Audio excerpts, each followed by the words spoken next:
Hey everybody, hope you all are doing well and welcome back. And today I am at probably one of the best Costco's in San Diego, down in Pacific Beach, for bourbon hunting. It's known for getting a pretty much above average selection of bourbons on a day to day basis, and occasionally having those one of a kind unicorns that you're never going to find anywhere else. And you can usually tell those days because of all the dudes that are waiting in front of the doors before they open.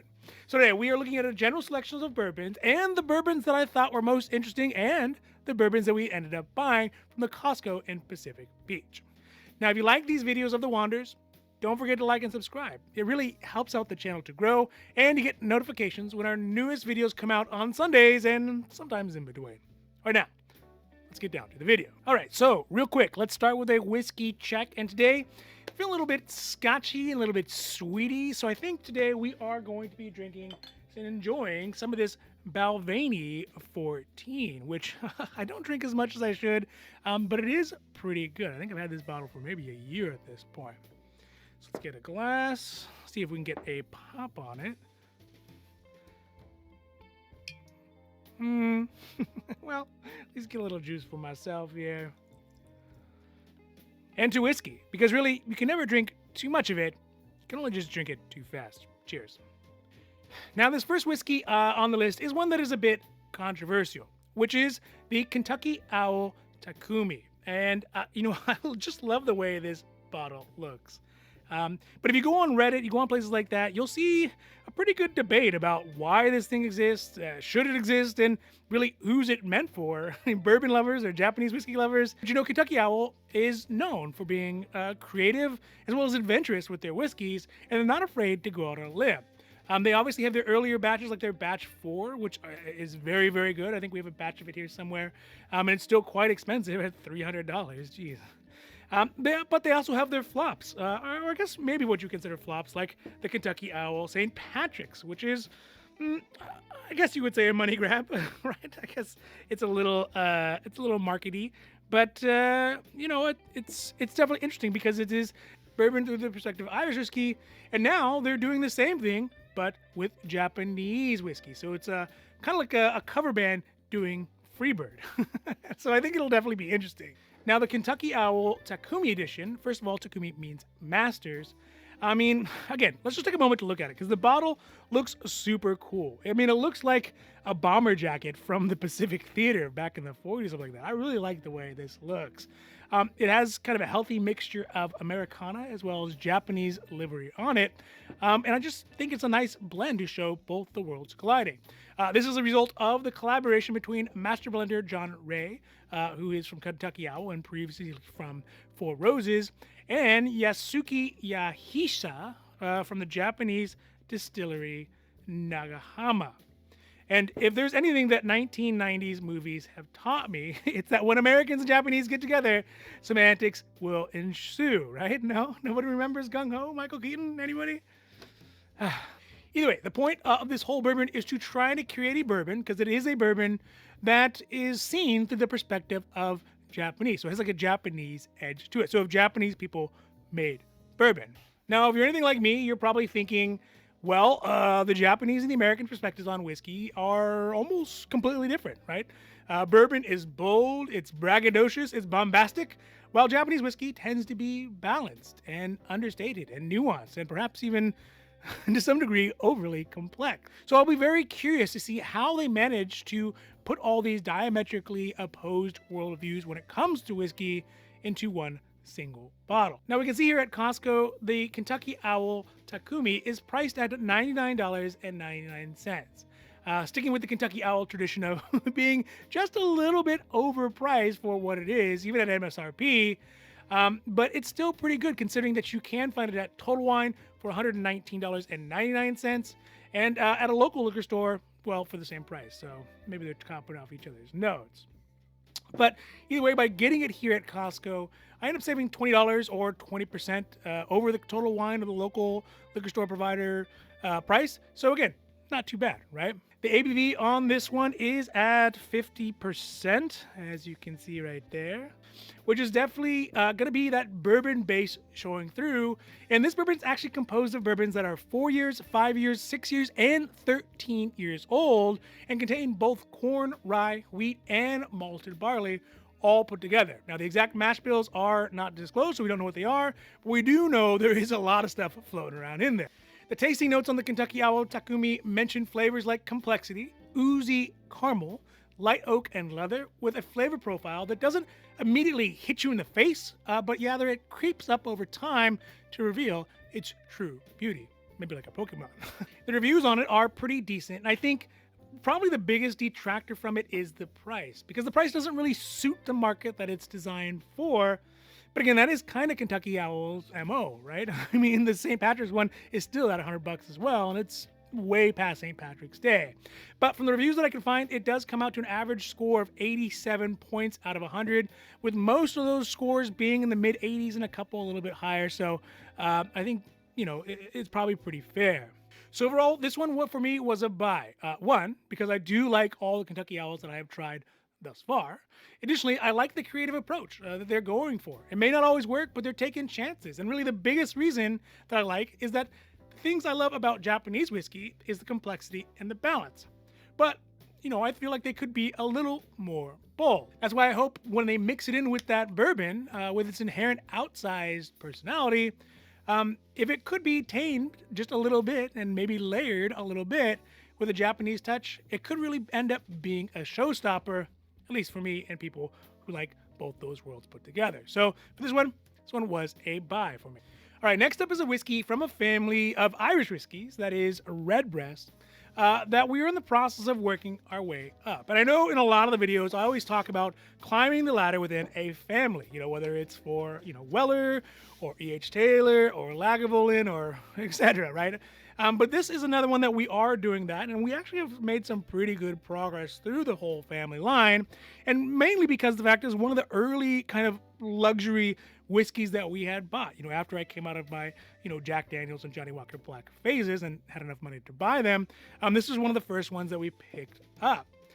Now this Redbreast 12, the cask strength, well, it really spoke to me while it was on the shelf, because whenever I'm drinking any of the Redbreast, which I thoroughly do enjoy, especially because they are aged in bourbon, American oak, and Oloroso sherry barrels, pot stilled, and non-chill filters. But I always wish that they were a little bit higher ABV. This one, it does, right? It has a higher ABV at cask strength. And, that's really nice, because at the end of the night, if you want to drink something like one of the Redbreasts, often you're already so high up in the ABV tree that going back to a Redbreast normal 12 that's at, what is it? At 40%, I think. Let's see here. Going back to the normal Redbreast 12, which is, at 40% ABV. I mean, what's the point? You're not even, you might as well just switch to water. So usually you're so high up there that you need something that would be, on par or a little bit higher than what you're typically drinking. Now, obviously, the cask strength is 12 years old as well. And really, the key difference between the two is that it is cask strength. So again, it can be a great thing for a nightcap or something to start the night off with, so you get that little push that you need to get in the right direction. Now, the price that you can see here that we got it at Costco, we got it for $78.99, which is, I think is pretty good, because you can still find it pretty wildly. It's not a hard thing to find. You can find it at Total Wine for $92.99, or Bevmo, kind of unusually, at the mid-range price at $84.99. So we did end up picking this one up at Costco, and as a result, I saved $6 off the Bevmo price, or 7.6%.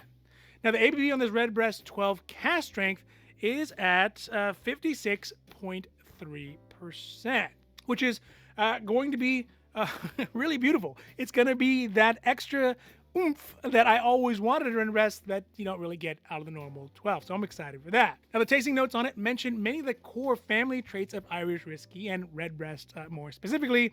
Things like light floral fruits, biscuits, toasted almonds, sweetness, vanilla, and uncommon ruggedness. I'm not exactly sure what that one means. And pepperiness, which, again, all sound great. Right up my alley. Sounds beautiful. The reviews on it are pretty good for the cask strength, and it really reflects what it seems like maybe everybody in the room is thinking and would like to see improved about a Redbreast is just to do everything the same but raise the ABV. So overall, it gets 90 points out of 100, with most reviews being above 90, with a few under that bring it down to that exact 90 points. So for me, this was yet another one that is a buy. The nice thing about it is it is not that hard to find, although it is a little bit more expensive if you go to Total Wine and it doesn't show up to Costco all the time. So I only did pick up one of them, but I'm really excited to crack this one open and see if it meets the expectations that are already set really high by the normal Redbreast, but even better for something that has a little bit more strength to it. So this one, it was a buy. All right, so last but not least for today is from another line of whiskeys that I have not yet come to and found one that I just like, which is this Barrel Spirits New Year's 2023. And, maybe Barrel Spirits does lack a little bit of creativity in their bottles because they kind of sort of all look the same. Now, Barrel Spirits is a Kentucky-based bourbon maker that is what I think of as a modern new age bourbon maker, in the sense that they are blending and distilling and putting out whiskeys ultimately that are designed for modern taste, designed for today, not for your grandpa's taste or your dad's taste or people from colonial times or the antebellum period, right? But they're making whiskey that is current, and I really like that. In fact, I would put them in the same kind of category as those folks like High West or Smoke Wagon out of Las Vegas, or even Four Roses to some degree. So for Barrel Spirits, this New Year's 2023 is really the epitome of what it means to be blending whiskeys. It has whiskeys that are 5, 6, 7, 8, and 10 years old in it, as well as whiskeys that are distilled from Tennessee, Indiana, Kentucky, Ohio, Wyoming, New York, Texas, and Maryland, all combined and bottled together in Kentucky. What this ultimately means is that the mash bill, rather than looking like a recipe, is starting to look like a differential calculus problem. It's aged in American white oak barrels, and it's a yearly release, which, changes a little bit every year to kind of suit what's available and what they want. I think I have a 2022 somewhere around here. So it'll be great if I can find that one and we can put a comparison and do that one as well. Yeah, make a note. I think I'm going to do that too. This one specifically we got at Costco as well as the other two bottles for $69.99. The item number on it is 1717489. That's the Costco number, which is actually pretty good in savings when you compare to what it costs at Total Wine, which has it at $88.99, or at our local liquor store, who has it at $89.99. So by picking it up here at Costco on this trip, I end up saving about $19 or 27.15%. Now, the ABV on the New Year's 2023 is nice, right? It is a nice, healthy 56.77%, which is an ABV that I definitely like to see, especially for something later in the night or after dinner to cut through all that delicious food that you probably just ate. The tasting notes on it mention things like a happy medium between sweet dessert-style flavors, a thick viscosity, and a hefty ABV, as well as strong vanilla, baking spices, and a noticeable rye dominance. And from the brand's website, they mention black cherry soda and roasted mole. That sounds really interesting and perfect for a cold January night for sure. Now, the reviews that I can find on the Barrel Spirits New Year's 2023 are quite good. Even with the low to mid 90s score on average, it comes out to 92 points. So it does seem like this one is a crowd pleaser, and Barrel Spirits perhaps has hit a home run on it.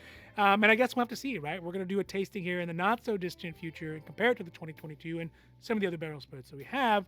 But so far, again, I've never met a Barrel Spirits that I didn't like, and I don't think this one's going to change any of that. So overall, this one was a buy for me at this Costco visit because, even if it was just based off the reviews, it'd be something that I would buy, but also based off my experience that I've had with Barrel Spirits so far. They've all been good, although I've heard there's a couple turds in the punch bowl, but I haven't run into those yet. But for this one, it was a buy. All right, so that's it for today's Whiskey Wanders at the Costco in San Diego on Moreno Blvd. And I hope you enjoyed the video, and if you did, if you like the Wanders, don't forget to like and subscribe. It really does help out the channel. It helps it to grow. It's great for your whiskey mojo. And you also get notifications when our newest videos come out on Sundays. And like this one, sometimes in between. All right, now remember, if you do find a whiskey that you love, just buy it. Because if you don't, somebody else surely will. In this case, It might even be me. All right, everybody, I'm out. I hope you all have a great rest of your week, and adios.